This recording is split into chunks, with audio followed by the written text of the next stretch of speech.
Bismillahirrahmanirrahim. Alhamdulillahi rabbil alamin. Wassalatu wassalam ala asyrafil anbiya'i wal mursalin sayyidina Muhammadin wa ala alihi wa sahbihi ajma'in. Wa ba'du. نوينا التعلم والتعليم والتذكر والتذكير النفع والانتفاع والإفادة والاستفادة والحث على التمسك بكتاب الله وسنة نبيه والدلالة إلى الخير والدعاء إلى الهدى ابتغاء مرضات الله وقربه وثوابه آمين اللهم آمين. Pada hadis yang diriwayatkan oleh Siti Aisyah ada menjelaskan mengenai ta'un yang sebelumnya. Dalam hadis yang diriwayatkan oleh Usamah ibn Zaid juga menjelaskan tentang ta'un. Dalam hadis yang sebelumnya ditanya tentang apa yang didengar daripada ta'un daripada hadis Nabi Muhammad SAW. Nabi ada bercakap tidak mengenai ta'un? Kemudian kata Usamah mengatakan, ya, Nabi ada bersabda mengenai ta'un. Katanya, ta'un ini adalah rijsun arsala ala ta'ifatin min bani Israel. Ta'un ini adalah rijsun, azab yang Allah hantarkan kepada Bani Israel karena pelanggaran-pelanggaran yang dilakukan oleh mereka. Aw ala man kana qablakum, atau ta'un ini adalah azab yang dihantar oleh Allah kepada umat-umat yang terdahulu. Yani bukan hanya Bani Israel, karena Bani Israel bermula daripada Nabi Yaqub ke bawah. Tapi yang sebelumnya ada ta'un atau tidak? Mungkin ada. Lalu kata baginda Rasulullah, kalau kamu mendengar di satu wilayah itu ditimpa ta'un, maka kamu jangan masuk ke wilayah itu.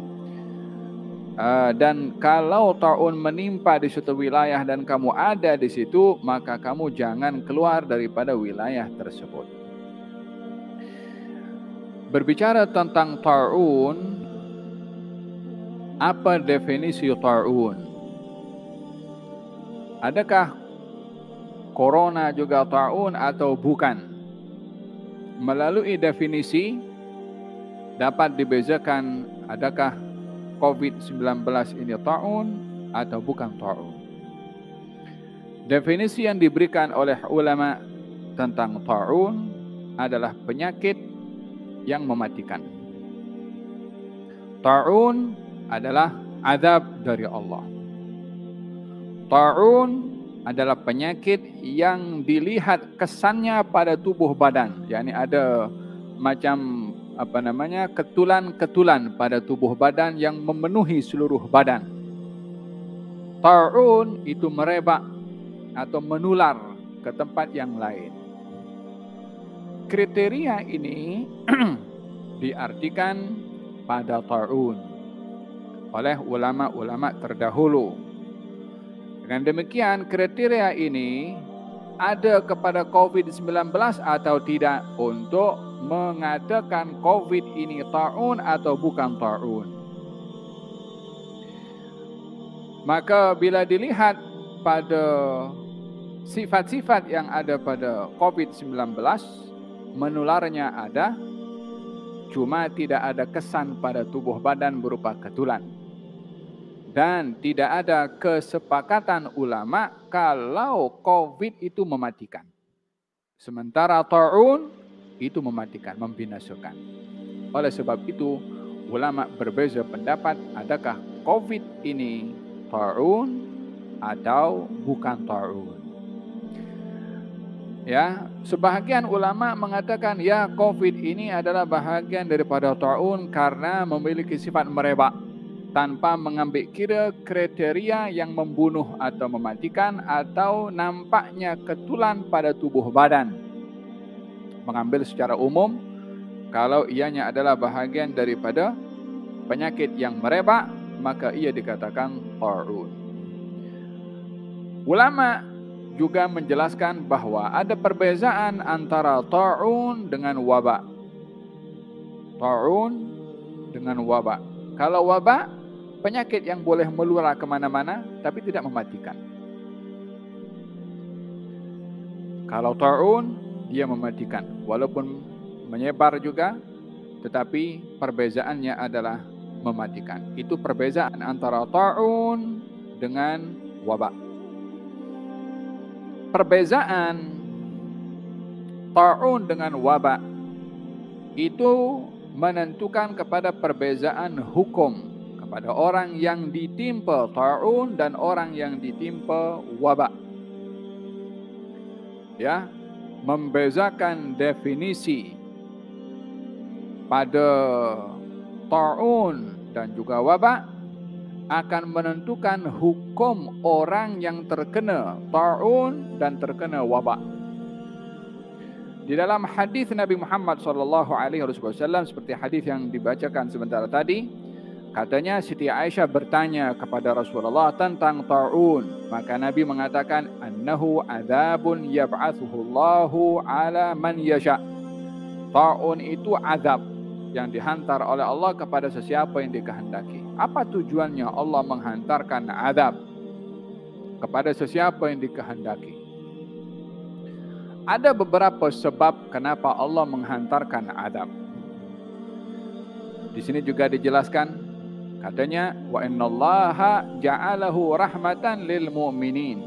Allah menjadikan ta'un itu walaupun azab, tapi ia membawa rahmat bagi orang yang beriman. Apa bentuk rahmat pada orang yang beriman kalau ditimpa ta'un?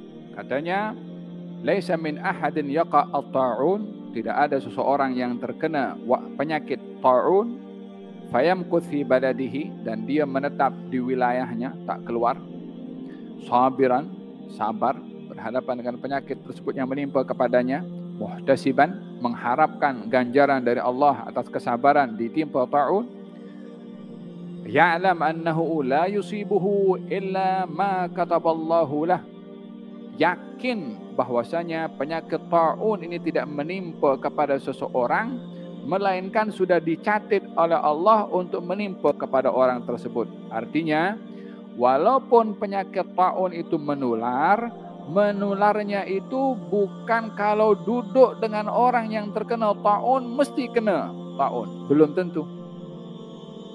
Ada kalanya tidak kena ta'un.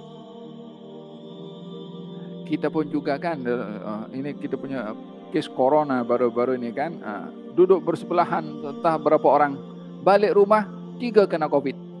Aku lebih dekat lah tapi aku tak kena. Ya kan? Tidak mengenai atau menimpa kepada sesiapapun melainkan dicatat oleh Allah, bukan oleh kerana penyakit itu menular mesti kalau dekat dengannya mesti kena penyakit tersebut. Tidak. Makanya dikatakan di sini ya'lam, yakin annahu la yusibuhu illa ma kataballahu lah. Yakin kalau dia ketika kena ta'un tu bukan karena sifat ta'un itu mengerebak dan menular, tetapi karena dicatat dia kena.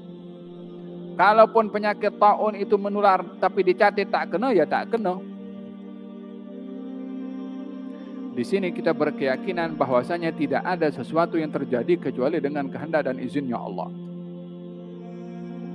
Di sini ditunjukkan oleh Allah Subhanahu wa taala bahwasanya tidak ada sesuatu berkesan kepada yang lain dengan sendirinya, tak ada, kecuali dengan izinnya Allah Subhanahu wa taala akan terjadi. Oleh sebab yang demikian, Nabi bersabda la adwa, tidak ada yang namanya penyakit itu menular mengenai orang lain karena sifat penyakit itu menular. Tidak.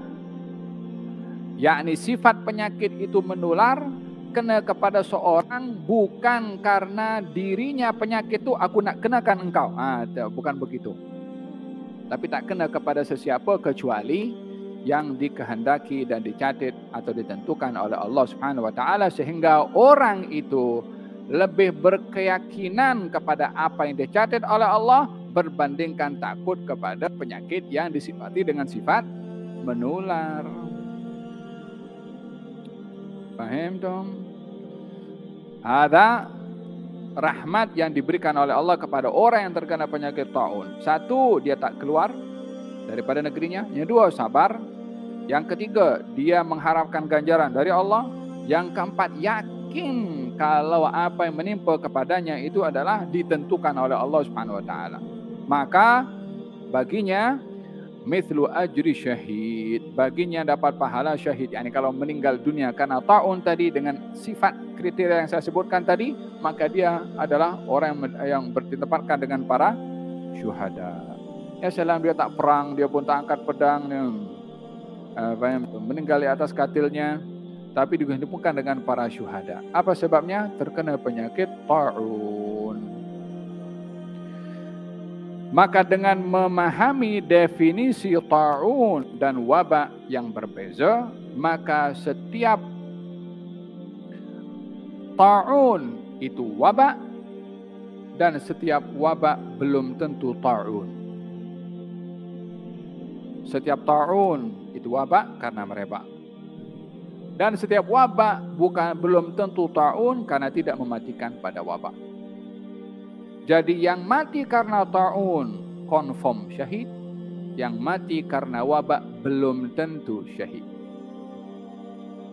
Belum tentu syahid. Apa yang menyebabkan perbezaannya? Sebab Nabi mengategorikan yang syahid kalau terkena ta'un, bukan yang terkena wabak. Apa perbezaannya? Tadi saya jelaskan, wabak adalah penyakit merebak yang tidak mematikan, sementara ta'un adalah penyakit yang merebak tapi mematikan.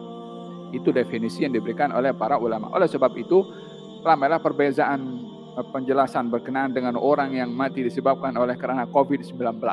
Adakah dia syahid atau bukan? Bagi mereka yang mengategorikan COVID ini adalah ta'un, maka dia syahid.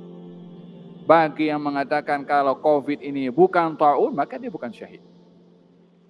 Tak payah gaduh. Keadaannya macam mana? Hanya yang Maha Kuasa tahu di alam barzakh sana.